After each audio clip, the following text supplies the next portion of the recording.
Hi guys, welcome to Talking News and Chasing a Murderer. Please do not forget to subscribe and hit like right now.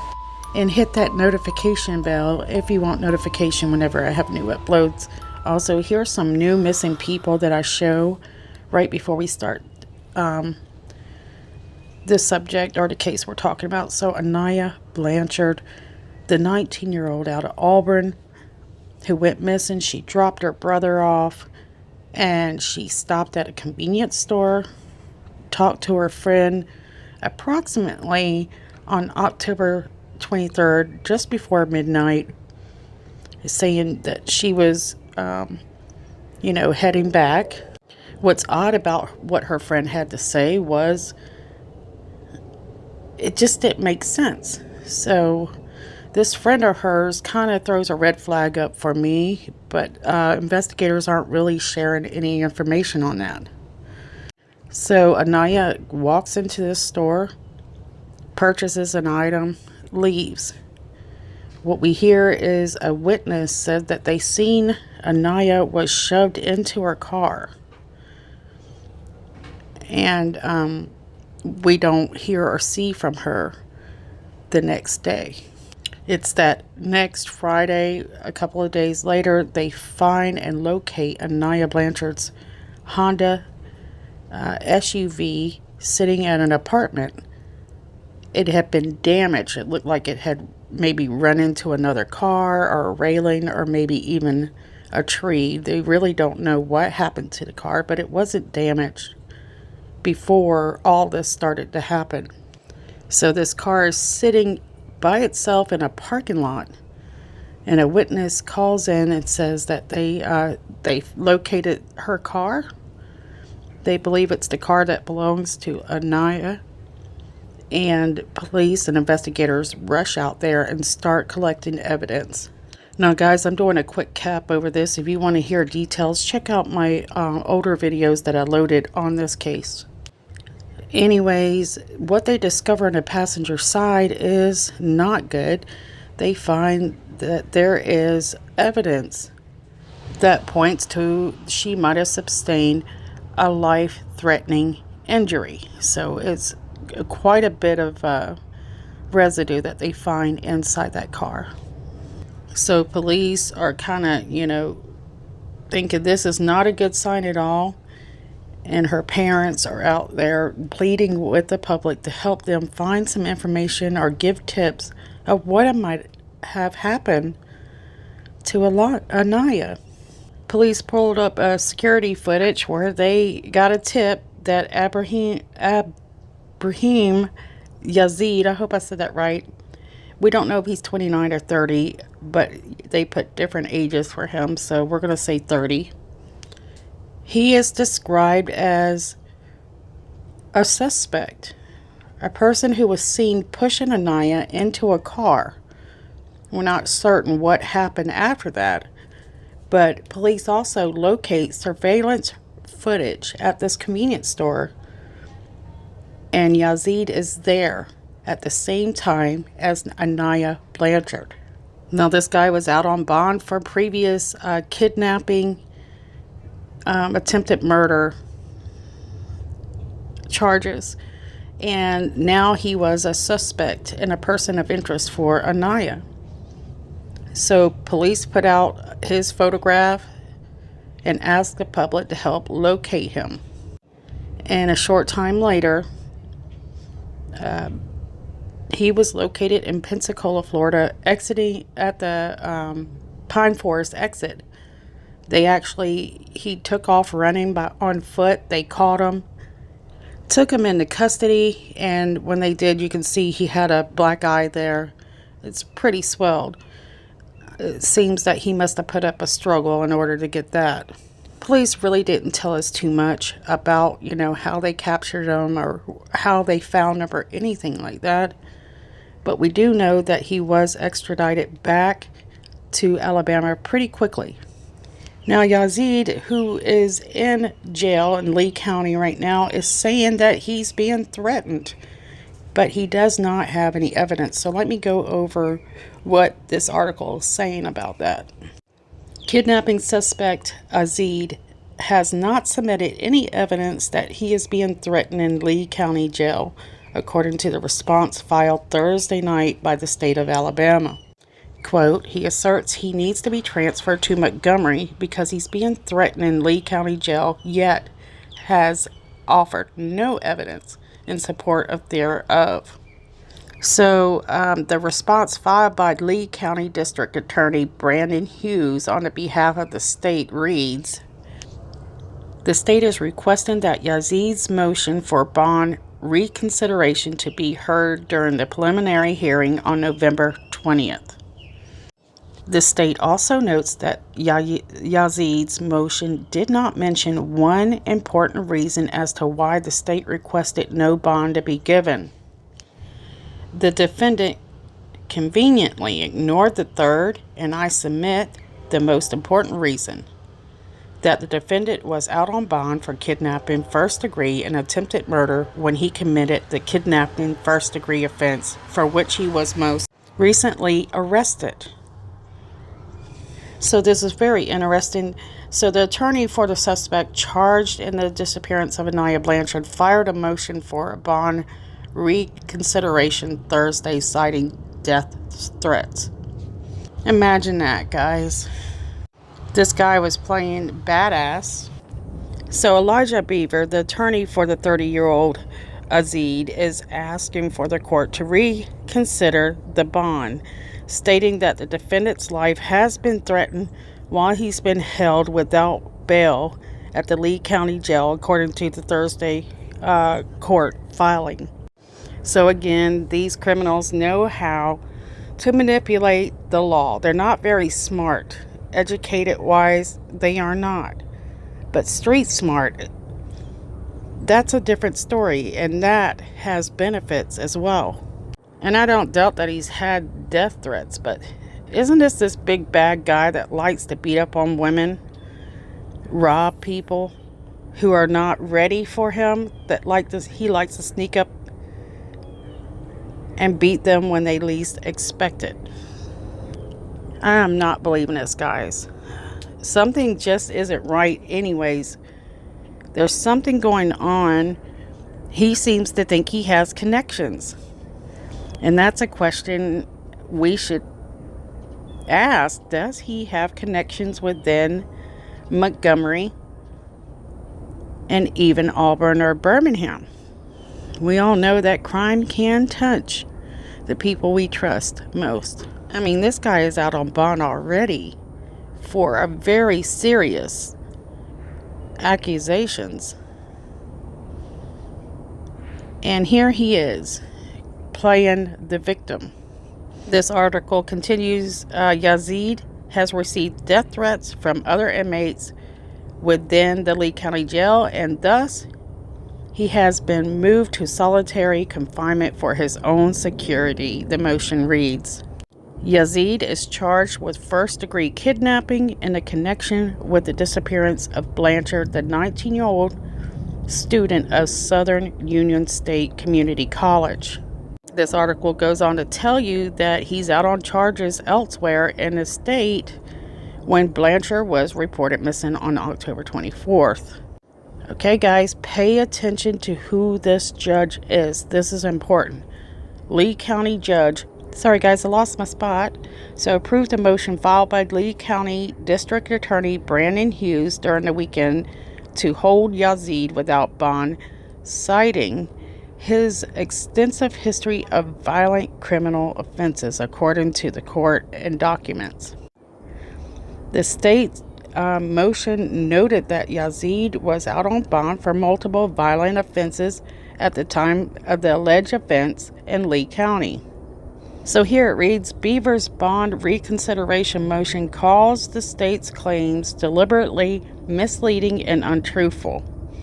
The motion states that Yazeed has a history of being wrongfully accused of serious offenses by the state and held in jail for long periods of time on insufficient evidence, later to be released without being formally charged.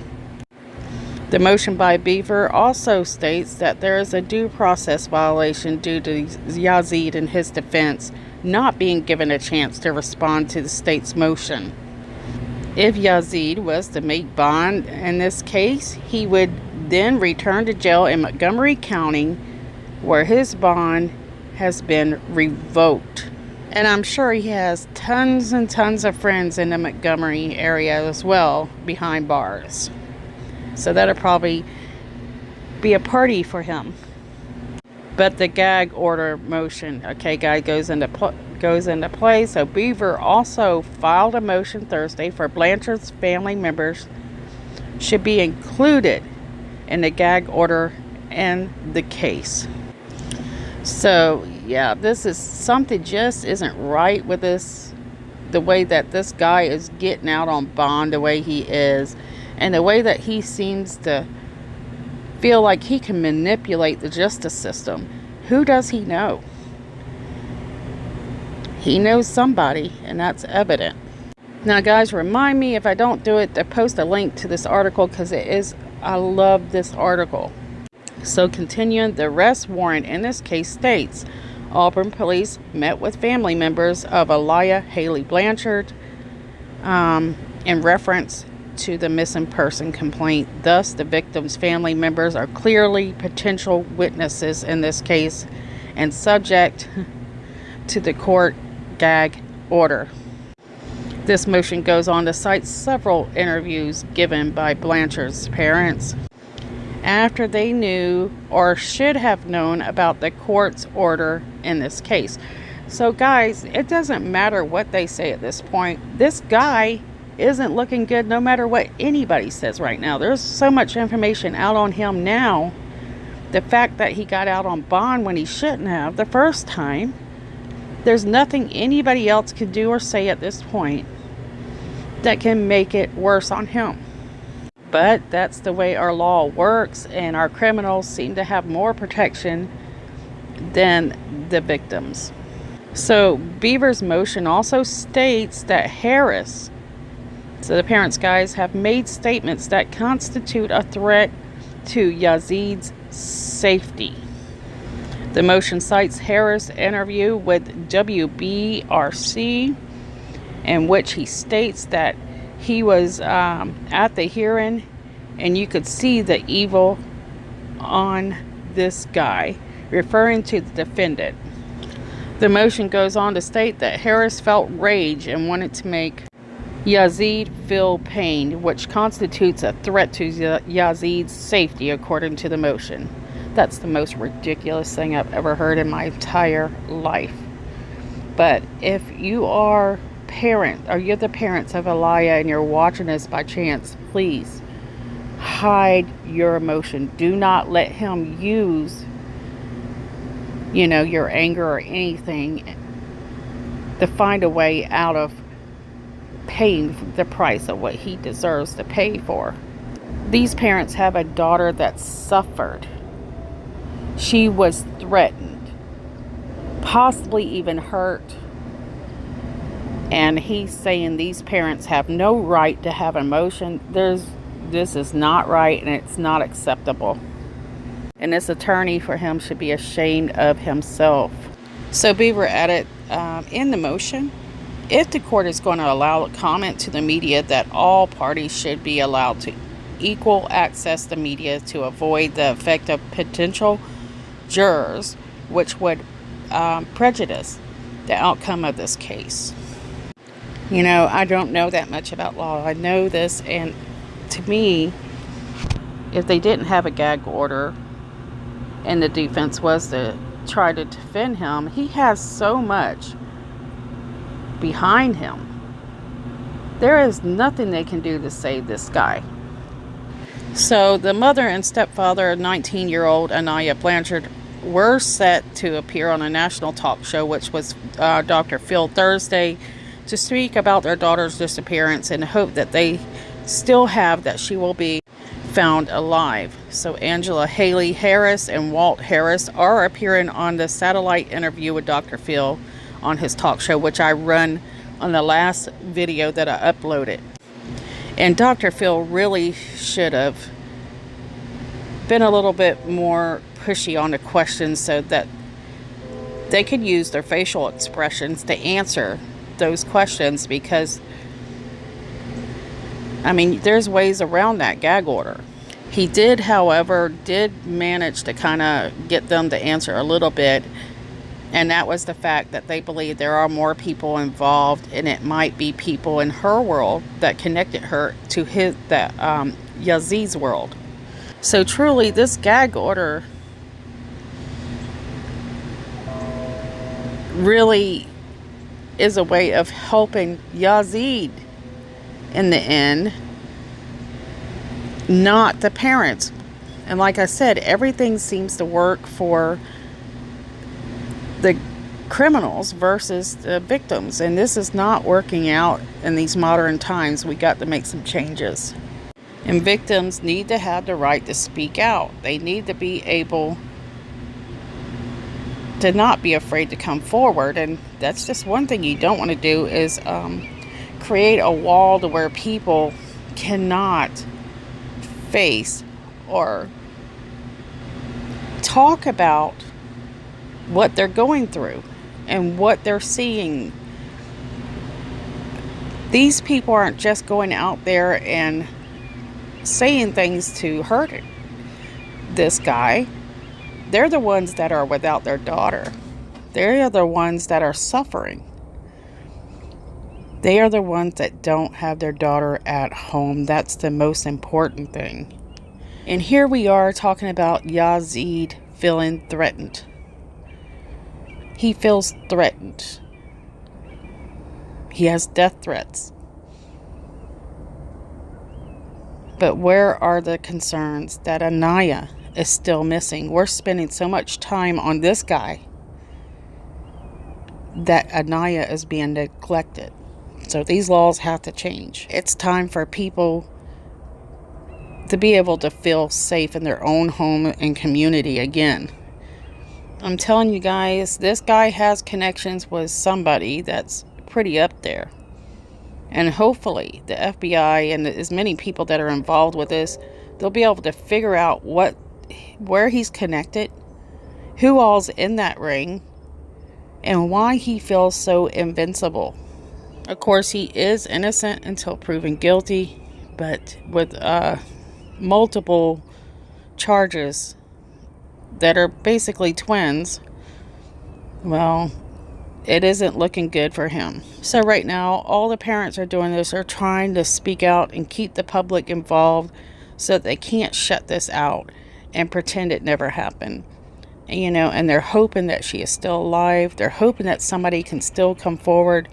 And if I was her parents, I would continue to keep sharing anything I wanted to share. Because it's not the time to protect Yazeed. It's the time to find and help Aniah. It's about the victim.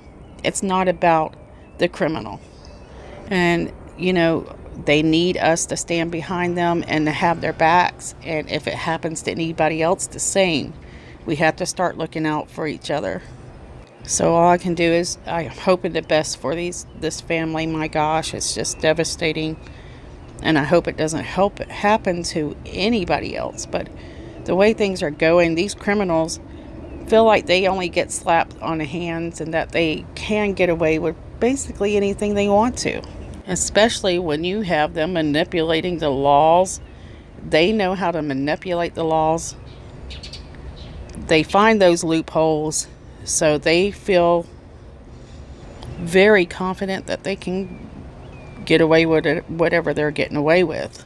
The sad part of this is seeing the communities lose heart, morals, and values toward their fellow community members. This is just devastating to me as well. Okay, guys, I'm going to go ahead and end this. I figured you guys would want to hear what's going on with him behind the scenes. And he's just out there. He's really trying to manipulate. And he doesn't care. He cares nothing about Aniah. And they need to start putting the heat on him. Just keep putting that heat on him. And I'm glad that he has that pressure behind the bars as well if it's true. Anyways, guys, let's hope for the best. Let's keep looking for Aniah. Anybody that might know anything small, it doesn't matter. Nothing's too small. Please contact investigators. Let them know what you see or what you might know. Now, guys, I kind of just threw this together, so it's kind of probably a little bit of mess, but I did want to get this out there because I want to keep her name in the public. So let's just keep talking about we still have to find her and remind everybody that Yazeed is not the point or the subject we need to be worried about. We need to be worried about who is helping this family find their child, because it could be you next. It could be your neighbor. It could be your loved ones.